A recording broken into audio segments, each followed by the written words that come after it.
علم عمل جمع اخلاص مثل تخم و کشت و آبیاری.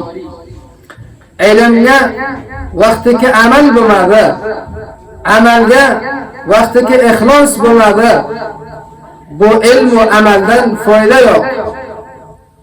انسان اولا لازم که باید علم حاصل قلسه و بعدی که عالم بوده اون لازم که باید عمل قلسه.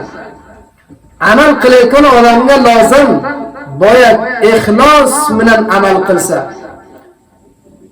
همچنانه که تخمگه ضرور ده که باید اون کشت قسه است، چون تخم اگر کشت قلل مده او خلاص بلده، اون آخره با هر نرسنه که آخره بار او کم نرسه ده.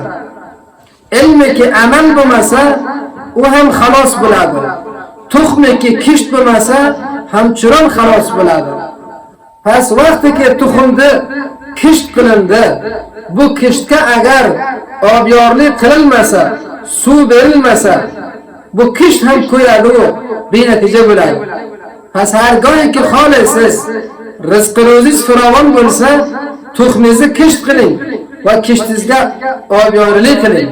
Va hamchunan agar xolisiz dunyo va oxiratga kamyob bo'lsangiz, ilm hosil qiling, ilmingizga amal qiling va amalingizni ham bo ixlos.